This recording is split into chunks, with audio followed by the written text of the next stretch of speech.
ನಮಸ್ಕಾರ ವೀಕ್ಷಕರೇ. ಜೀವನದ ಸತ್ಯಗಳು ವಿಭಾಗದ 2ನೇ ಸಂಚಿಕೆ.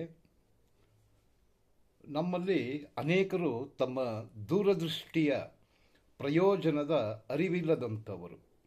ಕಾರಣ, ದೂರದೃಷ್ಟಿ ಹೊಂದಿರುತ್ತಾರೆ, ಆದರೆ ಕ್ರಿಯಾತ್ಮಕವಾಗಿರೋದಿಲ್ಲ. ಅಂದರೆ ಅವ್ರಿಗೆ ಲಾಂಗ್ ವ್ಯೂ ದೂರದೃಷ್ಟಿ ಇರುತ್ತೆ, ನಾವು ಈ ಥರ ಮುಂದೆ ಹಿಂಗಾಗಬೇಕು, ಈ ಥರ ಆಗಬೇಕು ಅಂತ. ಆದರೆ ಅದನ್ನು ಕ್ರಿಯೆಯಲ್ಲಿ ತರೋದಕ್ಕೆ ಅವ್ರಿಗೆ ಆಗ್ತಾ ಇರಲ್ಲ, ಕ್ರಿಯಾತ್ಮಕವಾಗಿರೋದಿಲ್ಲ.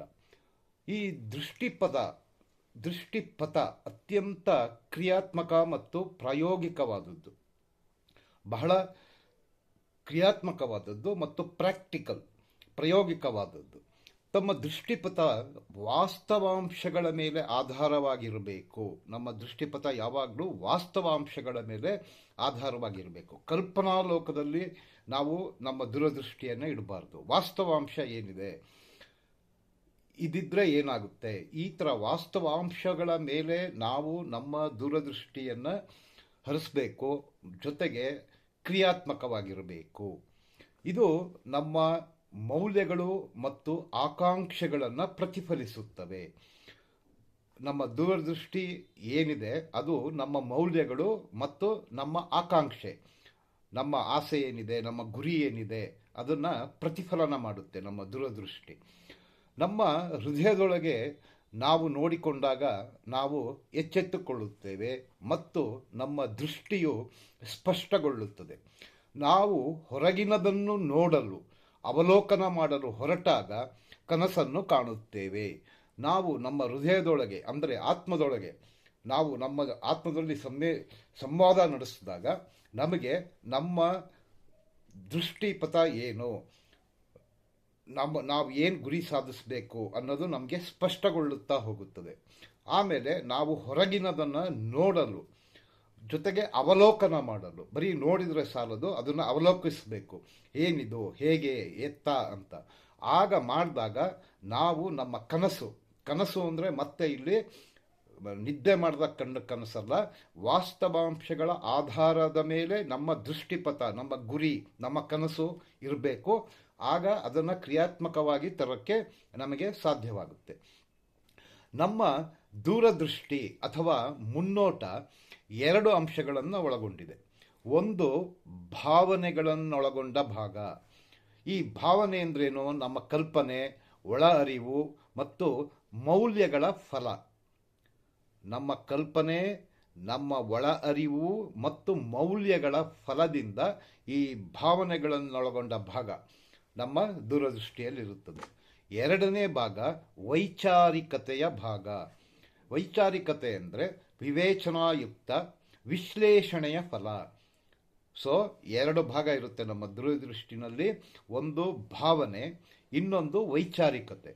ಭಾವನೆ ಅಂದ್ರೇನು, ನಮ್ಮ ಕಲ್ಪನೆ ಮತ್ತು ನಮ್ಮ ಒಳ ಅರಿವು ಹಾಗೂ ನಮ್ಮ ಮೌಲ್ಯಗಳು. ಅಂದರೆ ನಮ್ಮ ಶಕ್ತಿ ಏನು, ನಮ್ಮ ಇದೇನು, ನಮಗೆಲ್ಲ ಗೊತ್ತಿರುತ್ತೆ. ನಮ್ಮ ಒಳ ಅರಿವು ಏನು ಅನ್ನೋದು ನಮಗೆ ಗೊತ್ತಿರುತ್ತೆ. ನಮ್ಮ ಕಲ್ಪನೆ ಏನು ಅನ್ನೋದು ನಮಗೆ ಗೊತ್ತಿರುತ್ತೆ. ಅದನ್ನು ಒಳಗೊಂಡಂಥ ಭಾಗ ಭಾವನೆ. ಇನ್ನೊಂದು ವಿವೇಚನಾಯುಕ್ತ ಮತ್ತು ವಿಶ್ಲೇಷಣೆಯ ಫಲ. ವಿವೇಚನಾಯುಕ್ತ, ಇದು ಮಾಡಿದರೆ ಹೇಗೆ, ಅದನ್ನು ವಿವರಿಸಿಕೊಂಡು ವೈಚಾರಿಕತೆ ಭಾಗ ನಮ್ಮಲ್ಲಿ 2ನೇದು. ಇವೆರಡೂ ಇಲ್ಲವಾದಲ್ಲಿ ಮುನ್ನೋಟವೆಂಬುದು ಭ್ರಮಾಲೋಕದ ರಾಶಿಯಲ್ಲಿ ಒಣಕಸವಾಗಿರುತ್ತದೆ ಮತ್ತು ಶಕ್ತಿಹೀನವಾಗಿರುತ್ತದೆ. ಅರ್ಥ ಆಯ್ತಾ? ಇವೆರಡೂ ಇಲ್ಲ ಅಂದರೆ ನಮ್ಮ ಗುರಿ ಅಥವಾ ನಮ್ಮ ಮುನ್ನೋಟ ಅಥವಾ ನಮ್ಮ ದೃಷ್ಟಿಪಥ ಅನ್ನೋದು ಏನಾಗ್ಬಿಡುತ್ತೆ ಅಂದರೆ ಭ್ರಮಾಲೋಕದ ರಾಶಿಯಲ್ಲಿ, ಅಂದರೆ ಕಲ್ಪನಾಲೋಕದ ರಾಶಿಯಲ್ಲಿ ಒಣ ಕಸ ಇದ್ದಂಗೆ, ಏನೂ ಉಪಯೋಗಕ್ಕೆ ಬರಲ್ಲ. ಸೊ ನಮ್ಮಲ್ಲಿ ಆ ದೂರದೃಷ್ಟಿ ಅಥವಾ ನಮ್ಮ ಮುನ್ನೋಟದಲ್ಲಿ 2 ಭಾಗ ಇದೆಯಲ್ಲ, ಒಂದು ಭಾವನೆ, ಇನ್ನೊಂದು ವೈಚಾರಿಕತೆ. ಈ 2 ಭಾಗಗಳನ್ನು ನಾವು ಮುಂದಿಟ್ಕೊಂಡು ಮುಂದುವರಿಬೇಕಾಗುತ್ತೆ. ನಮ್ಮ ದೃಷ್ಟಿಪಥ ಅದರ ಮೇಲೆ ಅವಲಂಬಿತವಾಗಿರುತ್ತದೆ. ಭೌತಿಕವಾಗಿ ಕಾಣಲಾರದಂಥದ್ದನ್ನು ಚುರುಕಾದ ಮೆದುಳು ಮತ್ತು ತೀಕ್ಷ್ಣವಾದ ದೂರದೃಷ್ಟಿಯ ಮೂಲಕ ಗ್ರಹಿಸುವಂಥ ಸಾಮರ್ಥ್ಯವನ್ನು ದೃಷ್ಟಿಪಥವೆನ್ನಬಹುದು. ಈ ದೃಷ್ಟಿಪಥ ಅಂದ್ರೇನು, ನಾವು ಭೌತಿಕವಾಗಿ ಕಾಣಲಾಗೋದಿಲ್ಲ, not physically we cannot see it. Physically we cannot see it, ಅಂದರೆ ಭೌತಿಕವಾಗಿ ನಮ್ಮ ಕಣ್ಣಿಗೆ ಅದೇನು ಕಾಣಿಸಲ್ಲ. ಆದರೆ ನಮ್ಮ ಮೆದುಳು, ಚುರುಕಾದ ಮೆದುಳು ಮತ್ತು ತೀಕ್ಷ್ಣವಾದ ದೂರದೃಷ್ಟಿ ಮೂಲಕ ನಾವು ಅದನ್ನು ಗ್ರಹಿಸಬಹುದು.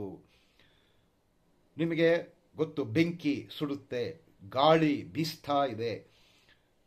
ನಾವು ಬೆಂಕಿನ ಕೈ ಮುಟ್ಟಿ ಸುಟ್ಟುಕೊಂಡೇ ಅನುಭವಿಸಬೇಕು ಅಂತ ಇಲ್ಲ.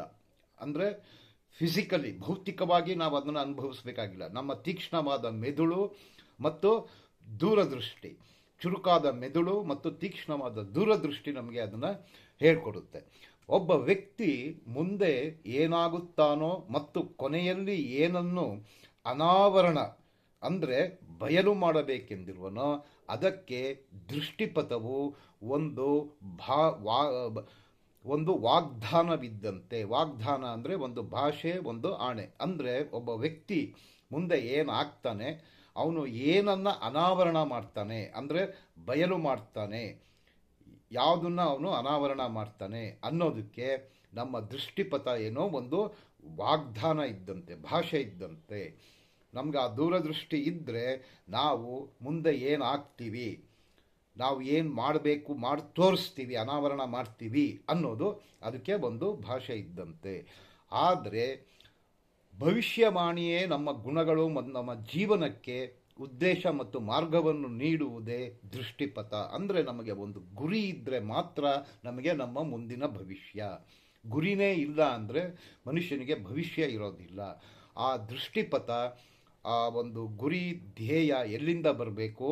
ನಮ್ಮ ಆತ್ಮದೊಡನೆ ನಾವು ಸಂವಾದ ಮಾಡಿದಾಗ ನಮ್ಮ ಒಳ ಅರಿವು, ಎರಡು ಭಾವನೆ ಮತ್ತು ವೈಚಾರಿಕತೆ ಎರಡನ್ನೂ ನಾವು ಕೂಡಿಸಿಕೊಂಡು ನಮ್ಮ ದೃಷ್ಟಿಪಥವನ್ನು ನಾವು ಮಾಡಿದಾಗ ನಮಗೆ ಆ ಮುಂದಿನ ಗುರಿ ಅನ್ನೋದು ಸ್ಪಷ್ಟವಾಗಿ ನಮಗೆ ಕಾಣಿಸುತ್ತೆ. ನಮಗೆ ಯಾವಾಗ ಮುಂದಿನ ದೃಷ್ಟಿ ಎಂಬುದು ಇರುವುದಿಲ್ಲವೋ ಆಗ ನಾವು ಮಾಡುತ್ತಿರುವ ಕೆಲಸ ನಮ್ಮನ್ನು ಎತ್ತ ಕಡೆಗೆ ಒಯ್ಯಬಹುದೆಂಬ ಕಲ್ಪನೆಯೂ ನಮಗಿರುವುದಿಲ್ಲ.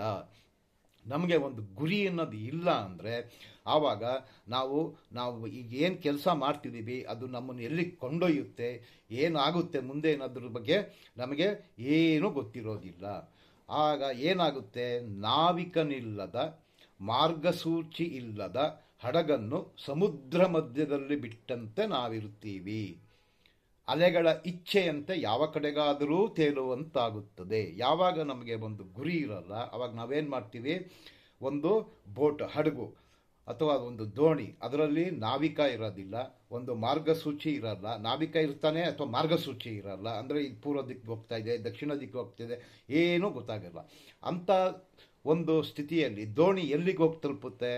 ಅಲೆ ಹೆಂಗೆ ಬಂದು ಸಮುದ್ರದ ಅಲೆ ಹೆಂಗೆ ಯಾವ್ಯಾವ ಕಡೆ ಬಡ್ಕೊಂಡು ಹೋಗುತ್ತೋ ಅವ ಕಡೆ ತಿಳ್ಕೊಂಡು ಹೋಗ್ತಾ ಇರುತ್ತೆ. ಹಾಗೆ ನಮ್ಮ ಜೀವನವೂ ಕೂಡ, ನಮ್ಮ ದೃಷ್ಟಿಪಥ, ನಮ್ಮ ಗುರಿ ಯಾವಾಗ ನಾವು ಮಾಡೋದಿಲ್ವೋ ಆವಾಗ ನಮ್ಮ ಜೀವನವೂ ಕೂಡ ನಾವಿಕ ಮತ್ತು ದಿಕ್ಸೂಚಿ ಇಲ್ಲದ ಹಡಗಿನಂತೆ. ದಯವಿಟ್ಟು ವೀಕ್ಷಕರೇ, ಮುಂದಿನ ಸಂಚಿಕೆಯಲ್ಲಿ ಇನ್ನಷ್ಟು ವಿಷಯವನ್ನು ತಿಳಿದುಕೊಳ್ಳೋಣ. ದಯವಿಟ್ಟು ಚಾನಲನ್ನು ಸಬ್ಸ್ಕ್ರೈಬ್ ಮಾಡಿ ಹಾಗೂ ನಿಮಗೆ ಇಷ್ಟವಾದಲ್ಲಿ ಇನ್ನೊಬ್ಬರೊಂದಿಗೆ ಶೇರ್ ಮಾಡಿ. ನಮಸ್ಕಾರ.